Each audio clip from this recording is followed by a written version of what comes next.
Welcome back mga katutok at welcome dito sa ating YouTube channel mga katutok. At kung spear fishing ang hanap mo ay nasa tamang video ka mga katutok. Ayan mga katutok, mamamana tayo ngayon, susubok tayo dahil wala na tayong pangulam. Pero tignan nyo yung dagat mga katutok, ay napakalabo. Sana'y pala rin kami ng aking kumpare mga katutok. Kaya samahan nyo kami mga katutok sa ilalim ng dagat. At nandito na kami mga katutok sa laot at ito yung unang isda natin na nabana. Sapol. Napakalabo pa talaga ng tubig mga katutok at napakagalaw. Ang lalaki ng gulong mga katutok kaya lumalabo ng lumalabo yung tubig. Sana'y makahuli man lang tayo mga katutok kahit na pang ulam.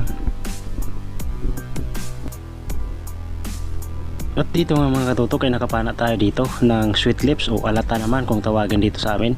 Pasensya na kung hindi ko nabidyohan sa pagpana, gawa ng napakalikot talaga ng ganitong klaseng isda mga katutok. Kahit sa umaga mga katutok, napakalikot ng isdang ito, kaya madalas na hindi natin ito nabibidyohan. At sa pagsisid nga natin mga katutok ay nakakita tayo ng talagbago. Yun, sapol.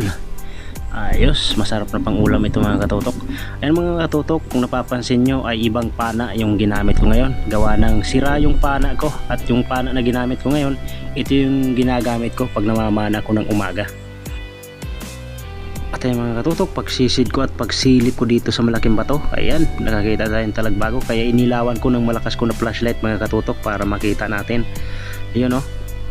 Ayaw pa talagang magpapano mga katutok, gawa ng napakagalaw talaga ng tubig. At ayan yung mga kulay puti na yan mga katutok ay buhangin yan. Nagsisilipara na yung buhangin dahil sa napakalakas ng agos at saka ng alon. Ayan, ulam na rin ito mga katutok.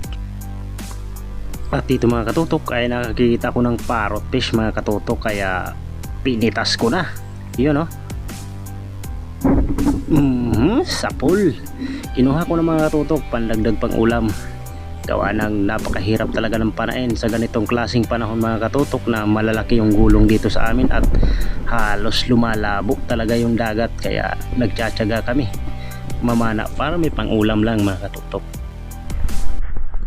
Ayan nga mga katutok, dahil sa napakalakas ng agos at sumikat na rin yung buwan at sinabayan pa ng malalaking gulong mga katutok, ayan, napagpasyahan naming dalawa na gumilid na lang mga katutok dahil hindi talaga kaya. Napakasakit na sa ulo dahil sa sobrang lula mga katutok. Ayan, so kaya tignan natin mga katutok yung magandang huli namin pagdating namin sa kubo.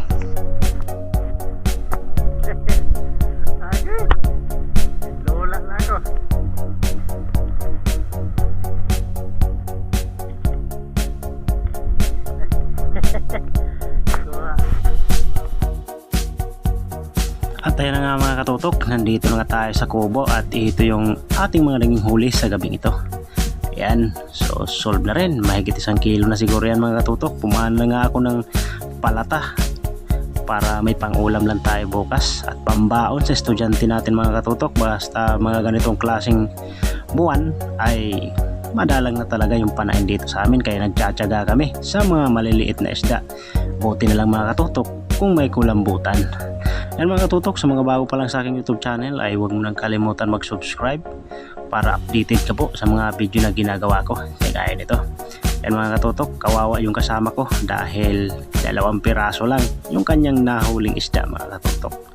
Taghirap talaga mga katutok. Wala muna tayong shoutout ngayon, sa susunod lang po na video. Maraming salamat po. Thank you for watching.